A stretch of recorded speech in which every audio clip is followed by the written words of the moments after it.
In the early 1950s, the air in America was heavy with contradiction. The country had just fought a world war in the name of freedom, yet millions of its own citizens were denied basic rights because of the color of their skin. Segregation was not just a social habit, it was the law. Signs reading white only and colored only hung over water fountains, bus seats, and school entrances. For Black Americans, every day was a reminder that equality was a promise still unfulfilled. Then came a spark, December 1, 1955, in Montgomery, Alabama. Rosa Parks refused to give up her seat to a white passenger on a segregated bus. She was arrested. What could have been just another story of humiliation became a turning point because the community decided not to stay silent. Local leaders called for a bus boycott, and among them was a young pastor who had recently arrived in Montgomery, Martin Luther King Jr. King was only 26 years old, but he possessed something rare, a voice that could transform anger into resolve, fear into courage. When he spoke, he didn't just demand change, he inspired people to believe it was possible. Night after night, in crowded churches, he urged his neighbors to walk instead of ride, to endure insults and threats without striking back, to stand together no matter how hard it became. The boycott lasted 381 days. People walked miles to work, carpools were organized in secret, shoes wore thin, drivers harassed them, police arrested them, homes were bombed. And yet, the movement held.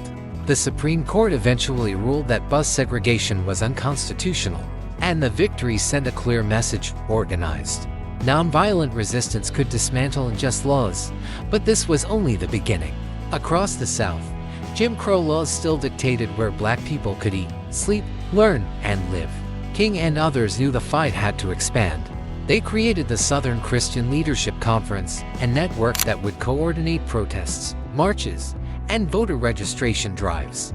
King's philosophy of nonviolence was at the heart of it, not just as a tactic, but as a way of life. Nonviolence did not mean weakness. It meant discipline. Protesters trained to remain calm while being shouted at, spat on, or beaten. They faced fire hoses and police dogs with hands raised. The sight of peaceful demonstrators being brutalized was broadcast on television, and the images shook the conscience of the nation. Each campaign had its own rhythm. In Birmingham, Alabama, children as young as 6 were arrested and jailed for marching. In Selma, marchers were savagely beaten on the Edmund Pettus Bridge. These moments were terrifying, but they also drew national attention. Slowly, the country began to realize that the problem was not a regional issue, it was an American issue.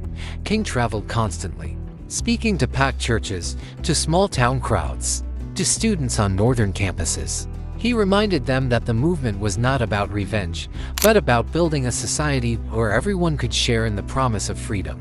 His words were both fire and bomb, shaking listeners awake but also giving them hope.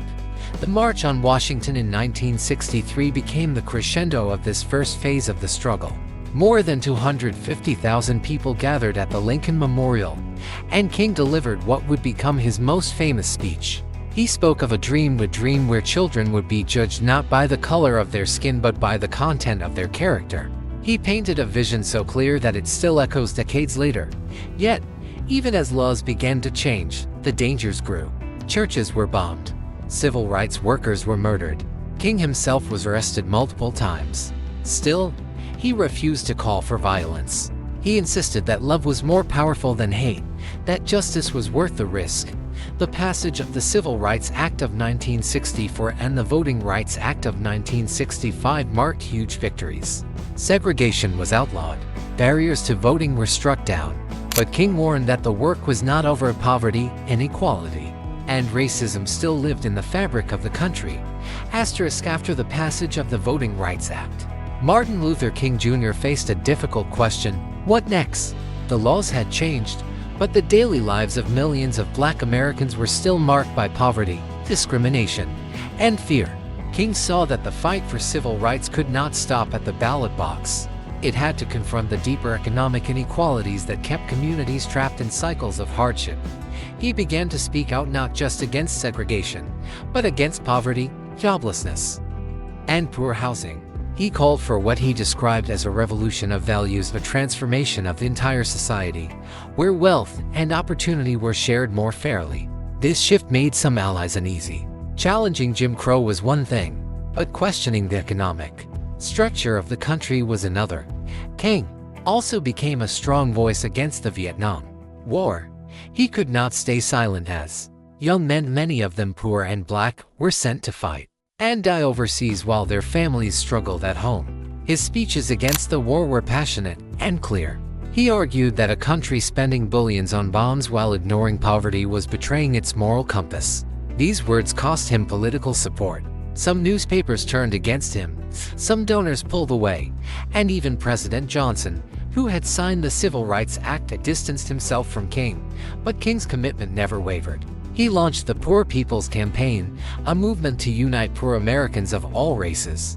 He envisioned thousands marching on Washington, demanding jobs, fair wages, and better housing. He believed that economic justice was the next great frontier. In early 1968, King traveled to Memphis, Tennessee, to support striking sanitation workers. The men carried signs that read simply, "I am a man." Their demand was not just for better pay but for dignity, for recognition of their humanity. King delivered one of his most memorable speeches there, known as "I've Been to the Mountaintop." In it, he spoke about the long arc of history and his faith that justice would prevail. He even reflected on the possibility of his own death, saying that he might not get to the promised land with them, but he had seen it, and he knew that they as a people would get there. The next day, April 4, 1968, King was assassinated on the balcony of the Lorraine Motel. The news sent shockwaves across the nation and the world. Riots erupted in more than 100 cities. People wept, people raged, people asked what his death meant for the future of the movement. Yet his death did not silence the dream. The Poor People's Campaign went forward, with thousands camping on the National Mall in what they called Resurrection City. Civil rights activists continued to push for change, building on the foundation King had laid. In the years since, Martin Luther King Jr.'s legacy has grown even more powerful. Streets, schools, and monuments bear his name. His birthday is honored as a national holiday. His words are quoted by presidents, teachers, and protesters around the world. But perhaps the most enduring part of his legacy is the idea that ordinary people, working together with courage and discipline, can transform a nation. King's life reminds us that progress is never automatic. It must be fought for, protected, and renewed by each generation. The movement he led was not perfect, and the work is not finished. Racism, inequality, and injustice still exist. But every time someone stands up peacefully against hate, every time a community chooses to organize rather than surrender, every time someone refuses to stay silent, the dream lives on. Martin Luther King Jr. was often portrayed as a flawless hero, a man of unwavering faith and endless courage. But behind the powerful speeches and public image was a human being who felt fear, doubt, and exhaustion. Understanding this side of him makes his achievements even more extraordinary. King faced death threats almost daily. His house was bombed. His phone rang with anonymous calls promising to kill him and his family. And yet he kept going. There were nights when he sat alone at his kitchen table, head in his hands, wondering if he could keep leading the movement. He once described hearing a voice in the silence of the night telling him to stand firm, that he was not alone. These moments of deep vulnerability shaped him, turning his faith into something unshakable. He also struggled with the pressure of being the face of a national movement. Every word he spoke was analyzed, every action judged. He knew that one misstep could cost lives. When marches turned violent, even if it was because of outside agitators, King carried the blame. He questioned himself constantly, wondering if nonviolence was enough, if he was asking too much of the people who followed him. Yet, he kept preaching love. Not a soft, sentimental love, but a fierce, demanding one.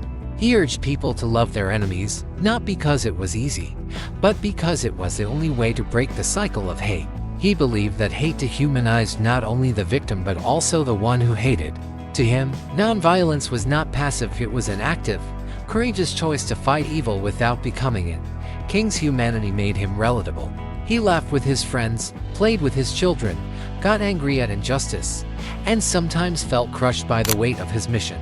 He was not a distant saint but a man who chose to keep going, even when the road was dark. In the years after his assassination, many people have tried to claim King's message, sometimes softening it into something less challenging.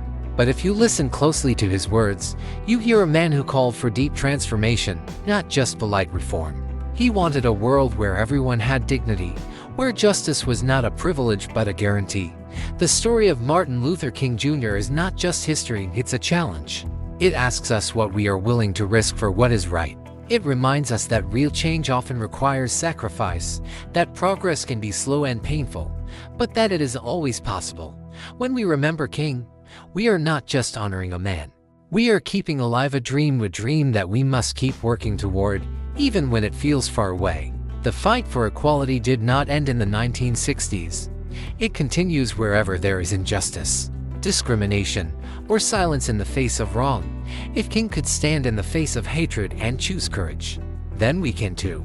If he could believe in the power of love when the world seemed to be tearing apart, then so can we. His life reminds us that change begins with ordinary people refusing to accept the world as it is and daring to imagine the world as it should be.